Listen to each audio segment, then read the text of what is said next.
Level 5 upgrade. And there's Titan's next upgrade, the Traxxas Big Bore Shocks. These, of course, were donated to me by Coyote0976. Thanks a ton. Now, guys, the Ultra Shocks that are on here right now, they're in pretty miserable condition. So we need to go ahead and open these up and get them installed. Alright, so I'm just gonna rip open the package and get them out. Oh, thank you. Okay, of course we have instructions, installation, rebuilding them, all that good stuff. Interesting. Looks like, that's interesting. Now we have, of course, all of the spacers and stuff like that, I'm sure. Yep, spacers, the screws, which are double-ended. Check that out. Interesting. I didn't think that they were going to go with this kind of setup. But yes, the spacers, all the bushings, all that good stuff, as well as piston heads. And then, of course, we have, actually, let's just start with the shocks. All of them came out anyways. So there you go, guys. All 8 of them. Gosh, they look good. I can't wait to get these installed.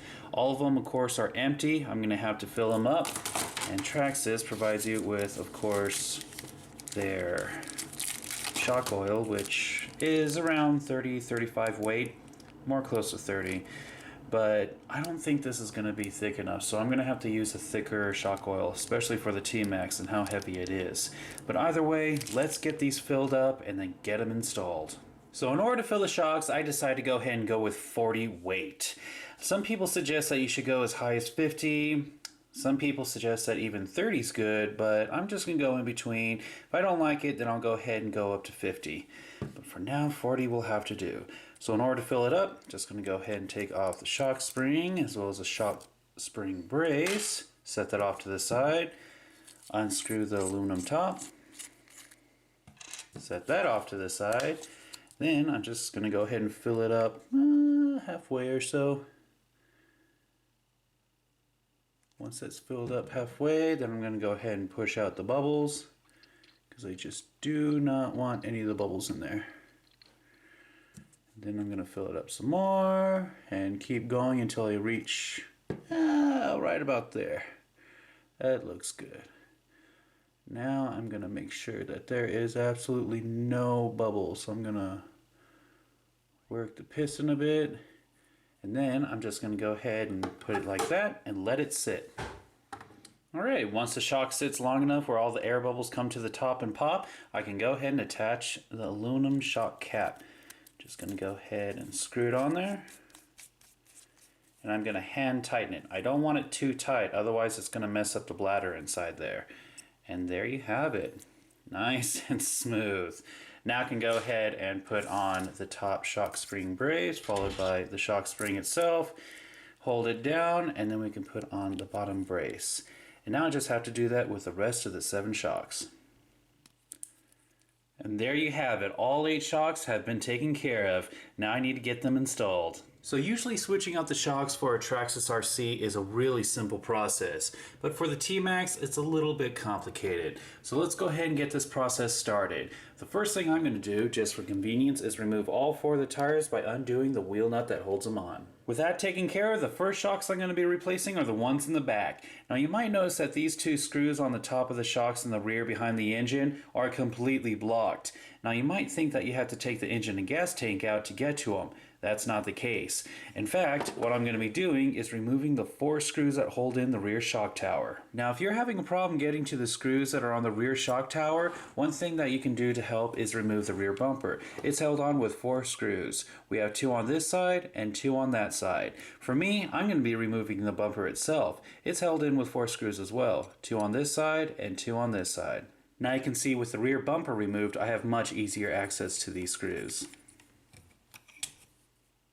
With those 4 screws out of the way, you can just grab the rear shock tower, tilt it back, lift it up, and now you have access to the screws that were blocked previously. Now I can go ahead and remove all 4 of the rear shocks.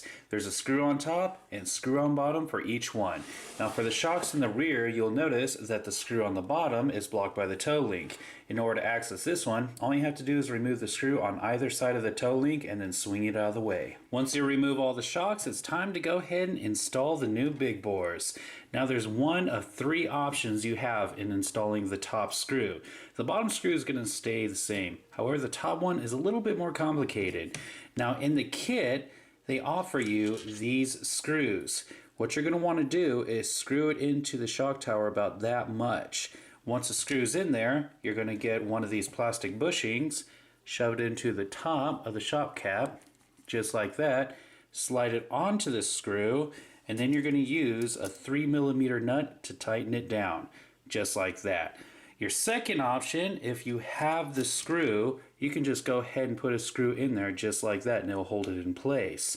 And then finally, your third option is to just go ahead and reuse the shoulder screw. The shoulder screw isn't your best option. A bushing would be the best way to go. For me, I'm going to go ahead and choose to use these screws that they include. Also, if you want to make things a bit easier, you can just go ahead and remove the connector for the Easy Start system if you have one. It's only held in with 2 screws. With that out of the way, you have full mobility to work with the rear shock tower. So if you do choose to go ahead and use the screws that they include in this kit, you might wonder how in the world you're supposed to tighten them into the shock tower. Well, if you look on one of the ends, there is a hole, but that hole is meant for a 1.5mm hex screwdriver or Allen wrench. So all you have to do is slide it into position, tighten it down, and you are good to go. Now the proper length for this would be for the bushing to sit all the way in there and then have a 3mm nut comfortably set all the way on. This is a perfect length. Now I just got to do this with the other 4 shocks. And I am done.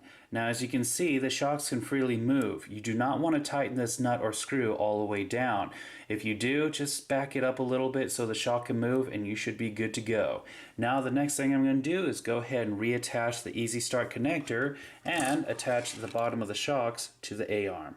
Once all that's taken care of, you can go ahead and reattach the links as well as the rear shock tower and finally the rear bumper if you removed it. Now that that's all back together, I am done with the rear. Now as for the front, it's going to be the same exact process. I'm going to go ahead and undo the screw on the end of this link so I can swing it out of the way so I can reach this screw that's on the bottom of the shock, on both sides of course. And then I'm going to undo the front shock tower. It's also held in with 4 screws. If you can't reach those screws, remember you can go ahead and take off the front bumper. It's identical to the rear. Now once you have the front shock tower movable, then you can go ahead and take off all 4 of the shocks, replace them with a new one, put everything back together, and you are done. Here's before. And here is after. I know visually it's not too much of an upgrade, but believe me guys, with aluminum shock caps, aluminum shock bodies, as well as a titanium nitrate coating, these shocks are gonna last a lot longer than the ones that were on there before. So thank you very, very, very much, Coyote, for this awesome upgrade. And that was Titan's level 5 upgrade.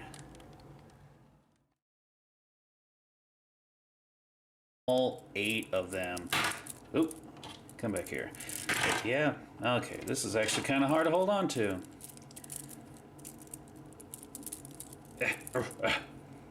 Put on the aluminum shock cap. Just put it on there. Oh boy. Doing the screw on the end, that way I can swing it out of the room. Swing it out of the room. I don't even know where I was going with that one. Done with the rear. Now as you can see, oh, I hit the camera. Now as for the front, you can, oh my gosh, I did it again.